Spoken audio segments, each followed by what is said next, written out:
शाहूवाडी तालुक्यात नागपूर रत्नागिरी हायवेचे काम प्रगतीपथावर आहे। यामध्ये ससेगावमधील काही घरांच्या भिंतींना तडे गेले तर काहींच्या भिंती कोसळल्या।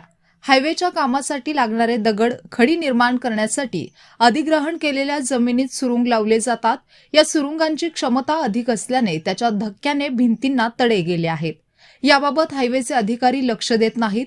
काही मोजक्या लोकांना बांधकामाचे साहित्य देऊन आपल्यावरची जबाबदारी त्यांनी शिताफीने झटकली आहे, परंतु बऱ्याच मंडळींना कोणत्याही प्रकारची नुकसान भरपाई दिली गेलेली नाही। कंत्राटदारांचे काम लवकर आटपावे यासाठी अधिक क्षमतेचे सुरुंग लावले जातात, यामुळे घरांना तडे जातात। याचबरोबर अधिग्रहण केलेल्या शेजारील जमिनी देखील मोबदला न देता वापरल्या जातात, तर काही जमीन पेरणी करण्यास अयोग्य झाल्या आहेत। यामध्ये प्रामुख्याने आनंदा शंकर कांबळे यांच्या घराची भिंत पडली असून याबाबत अद्याप कोणतीही चौकशी झालेली नाही। आनंदा शंकर कांबळे, ससेगाव। मी मोलमजूर करून खात असल्यामुळे माझे नुकसान झालेले। तुमच्या हवेचं काम चालू असल्यामुळे ब्लास्ट झाल्यामुळे धक्का बसलेला आहे, तर कोणीही आमच्याकडे बघायसाठी आलं नाही। दात कोणीही विचारलं नाही। या सुरुंग लावण्याने महिपती पारळे, सूरज शिवाजी पारळे, बाळू शिवा पारळे, अमोल पारळे यांच्या घरातील भिंतीला तडे गेले आहेत। मी अमोल रामचंद्र पारळे, ससेगाव राहणार। ही नागपूर रत्नागिरी जो काय हवेत चालू आहे त्याच्यात जी जबरदस्ती चालू आहे। काही लोकांचं आमच्या घरं पडल्यात ह्या ब्लास्टिंगमुळे। हे ब्लास्टिंग इथं चालू आहे, ती लोक दखल कोणाची कोण घेत नाही।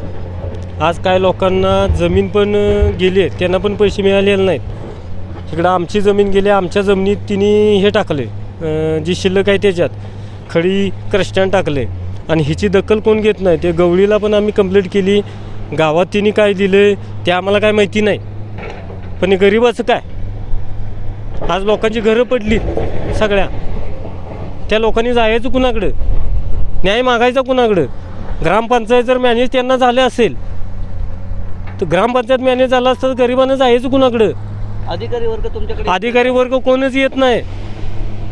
तुम्ही अधिकाऱ्यांकडे तक्रार केली आहे, तहसीलला पण केली आहे, कोणच येत नाही। आमच्याकडे नोटीस आहेत, दाखवा तुम्ही आमची जमीन किती घेतलं, हो माल किती पडला आमच्या ह्याच्यात, ते पण काही नाही। ही खण आता खणली तुम्ही, ही खण खणल्या, ह्याचं तुम्ही प्लॅस्टिंग लावताय 15-15 फुटाचं, 20-20 फुटाचं, लोकांना तडे जाणारच की। मग ह्याला विचारणारं कोण आहे? ह्याला विचारणारा अधिकार कोणच नाही। गाव सगळं मॅनेज झालं, तहसीलदारांना पण कंप्लेंट केल्या, तहसीलदार पण ह्याच्यावर दखल घेत नाहीत। यापैकी महिपती पारळे, बाळू पारळे यांना काही अंशी भरपाई दिली गेली आहे, तर अजूनही अनेक प्रश्न ससेगावमध्ये हायवेच्या अधिकारी कंत्राटदारांकडून दुर्लक्षित राहिले आहेत।